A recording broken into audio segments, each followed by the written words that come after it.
இல்லை அக்காங்கட்ட கூவை மறுபடியும் நான் தான் உங்கள் நெல்லை வேலு பேசுகிறேன். இன்றைக்கி இந்த பதிவு யாருக்கு அப்படின்னா, இந்த ஆங்கர் ஐஸ்வர்யா அப்படின்னு ஒரு பொண்ணு இருக்காங்கல்ல, அந்த தங்கச்சிக்கு தான் இந்த பதிவு.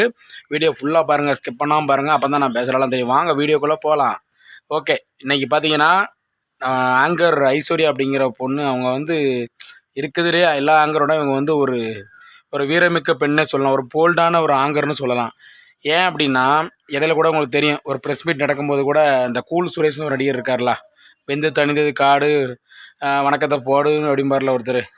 அவர் வந்து என்னாச்சு, ஒரு மேடையில் ஒரு அநாகரிகமாக இந்த ஐஸ்வர்யா ஆங்கர் அவங்க கழுத்தில் மாலை தூக்கி போட்டிருப்பார். அதை போட்டதும் அந்த பொண்ணு சடனாக கோவப்பட்டு மேடையில் கூட பேசியிருப்பாங்க. இதே வேறு யாராக இருந்திருந்தால் எதாவது இருந்தால் கூட நான் வந்து அவங்க கண்ணை பழுக்கிற அளவுக்கு நான் வந்து பண்ணியிருப்பேன் அப்படின்னு இந்த இந்த தங்கச்சி ஆங்கர் ஐஸ்வர்யமாக சொன்னாங்க. அப்படி போல்டான பொண்ணு.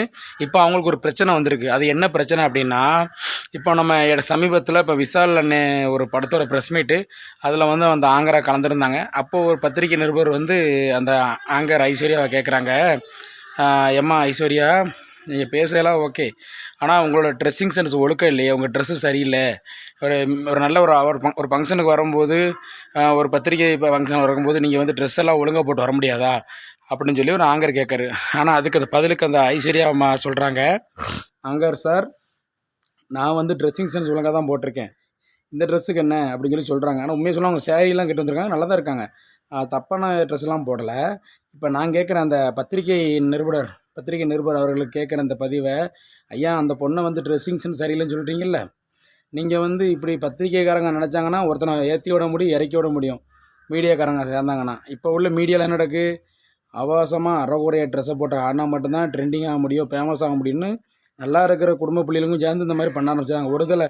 ஒரு சில தருதலை பயவுளியை பண்ணதை பார்த்துட்டு நல்லா இருக்க பிள்ளைகளும் இப்போ ஆபாசமாக ட்ரெஸ்ஸை போட்டு ஆடுது வியூஸுக்காக. இந்த மீடியாக்காரரும் இந்த பிள்ளைகளை அறகுறையை அவுத்து போட்டு ஆடினா தான் வியூஸு கொடுக்கான், கெட்ட வார்த்தை பேசுனா தான் வியூஸ் கொடுக்கான். அப்போ நல்லா திறமையாக இருக்கவனுக்கு மதிப்பே கிடையாது. சமீபத்தில் கூட இப்போ ஒரு பொண்ணு பாருங்கள், அசிங்கமாக ஆபாசமாக பேசின ஒரு பொண்ணை கூட படத்தில் நடிக்க கூப்பிட்ருக்காங்கய்யா, துணை நடிக்க கூப்பிட்ருக்காங்க ஹீரோயினுக்கு அடுத்த ஃப்ரெண்டாக. என்னத்தை போட்டு சொல்ல. அப்போ திறமை இருக்கவங்களும் கடைசி வரைக்கும் மண்ணை கவிட்டு தான் போகணும், அப்படி தானே? பணம் இருக்கிறவனும் ஆபாசமாக பேசுகிறவன் அறகுறையாக போடுறவன் மட்டும்தான் அந்த மாதிரி போகணும்.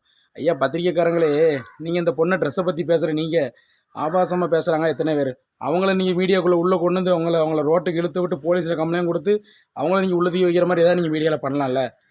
அதெல்லாம் நீங்கள் பண்ணுங்கய்யா. நீங்கள் பத்திரிக்கைக்காரங்க நினச்சிங்கன்னா உங்களால் முடியாது, எதுவுமே கிடையாது. பத்திரிக்கை நண்பர்கள் நீங்கள் நினச்சிங்கன்னா எதுவுமே நடக்காமல் இருக்காது. நீங்கள் ஒரு செயலை செய்யணும்னு நினச்சிங்கன்னா கண்டிப்பாக நடந்துடும். நீங்கள் பத்திரிக்கையில் செய்தியில் ஒரு விஷயம் போட்டிங்கன்னா அதை மக்கள் எல்லாருமே நாங்கள் பார்ப்போம், அதை பார்த்தா நாங்கள் வந்து சில விஷயங்கள் கற்றுக்கிறதும் தெரிஞ்சுக்கிறோம். அதே மாதிரி இப்போ இந்த பொண்ணு வந்து பார்த்திங்கன்னா, ஐஸ்வர்யா பொண்ணு வந்து இந்த சேரீ கட்டினதுக்கே நீங்கள் வந்து சேரீ சரியில்லை, ஒழுக்கம் இல்லை அப்படின்னு சொல்லியிருக்கீங்க. அப்போ நாட்டில் எத்தனையோ பேர் ஆபாசம், அந்த விஜய் குட்டிமா, விஜய் சோனியான்னு ஒரு பிள்ளை, இன்றைக்கி எத்தனையோ பேர் விஜய் குட்டிமா பார்த்து நிறைய பேர் வந்து ஆபாசமாக இறங்க ஆரம்பிச்சிட்டாங்க, ட்ரெஸ்ஸிங் சென்ஸ் ஒழுக்கம் இல்லாமல் போட ஆரம்பிச்சிட்டாங்க. சின்ன குழந்தைங்களாம் நாட்டில் பார்த்துக்கிட்டு இருக்கு, ஒரு பள்ளியில் வீடியோ பார்க்குது, ஒரு பெண்கள் தங்கச்சிமாரு சின்ன சின்ன பசங்க பார்க்குறாங்க. நாடு கெட்டு போய்கிட்டு இருக்கு. ஒவ்வொரு கணவன்மாரும் வந்து கட்டின பொண்டாட்டி மட்டும் பேச பயப்படுறாங்க. ஏன்னா ஒருவேளை நம்ம பொண்டாட்டி இந்த மாதிரி ஆபாசமாக ட்ரெஸ் போட்டு இந்த மாதிரி பப்ளிசிட்டிக்காக பண்ணிடுவாங்களோ அப்படின்னு சொல்லிட்டு நிறைய கணவன்மார்கள் பயந்துக்கிட்டு இருக்காங்க. சரியா? இதெல்லாம் மாறணும் அப்படின்னா ஒழுங்கான தமிழ்நாட்டில் வந்து கலாச்சாரம் கரெக்டாக இருக்கணும்.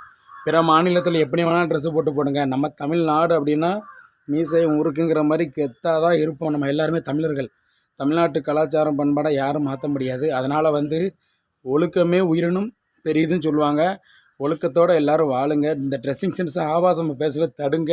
அதனால் உங்களுக்கு இந்த வீடியோ பிடிக்கும் நினைக்கிறேன். பிடிச்சதுன்னா லைக் பண்ணுங்கள், கமெண்ட் பண்ணுங்கள், ஷேர் பண்ணுங்கள். மறக்காமல் நம்ம Nellai Velu social media YouTube channel subscribe பண்ணி இந்த பெல்லை அமைக்கிறங்க நம்பர்களே. நன்றி, வணக்கம் அன்பு சொந்தங்களே.